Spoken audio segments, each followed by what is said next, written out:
Olá, o avanço do coronavírus para o interior do estado preocupa. Algumas cidades reabriram o comércio, outras, por causa do aumento do número de casos, decidiram voltar a fechar, como é o caso de Campinas.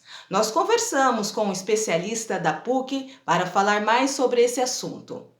A gente sabe que a situação econômica brasileira é crítica, estamos no meio de uma crise, né? Estávamos ainda dentro de uma crise que se iniciou no ano de 2014, né? Onde a gente tem um agravamento de fato da crise econômica no país, de forma que a crise da pandemia nos pega já num momento de bastante fragilidade econômica, né?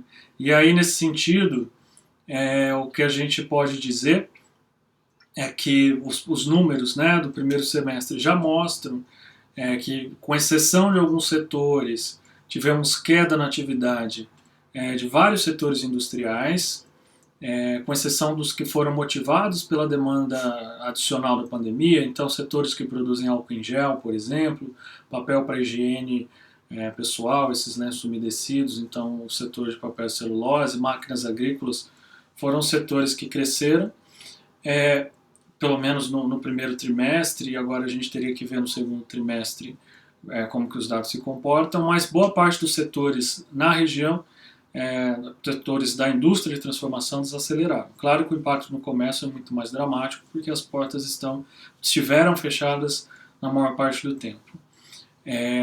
O choque externo é considerável, então a gente tem de fato uma dificuldade em exportar produtos produzidos na região, porque as outras economias também estão em crise.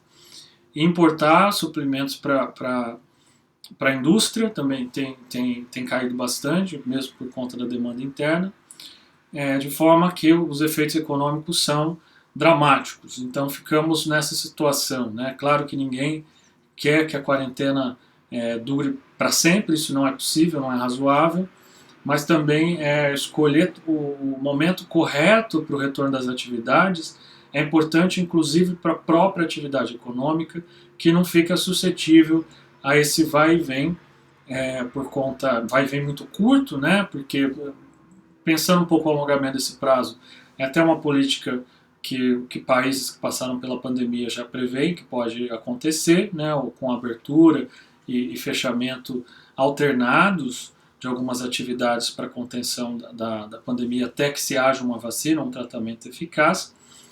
Mas essas janelas muito curtas, elas não ajudam da maneira que deveriam os comerciantes, e ao mesmo tempo não há tempo suficiente para o consumidor assimilar essas mudanças.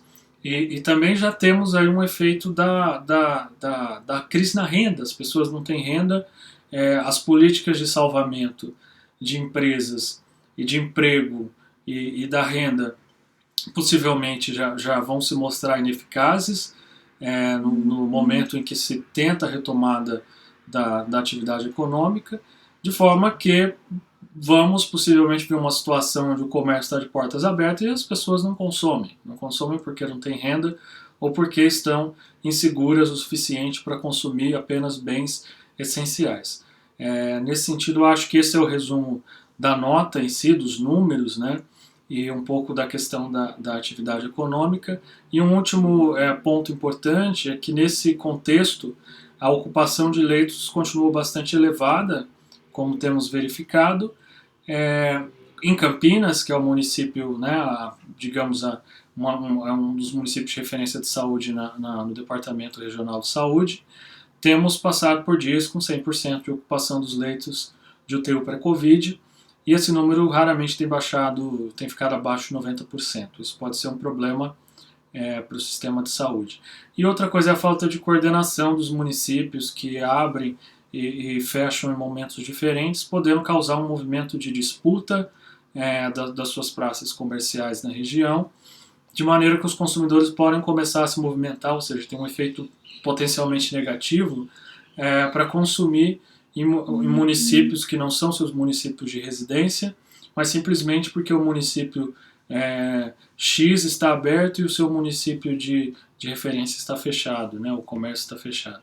Então ainda poderíamos ter esse efeito adverso, caso não se considere a dinâmica, as relações de trabalho e consumo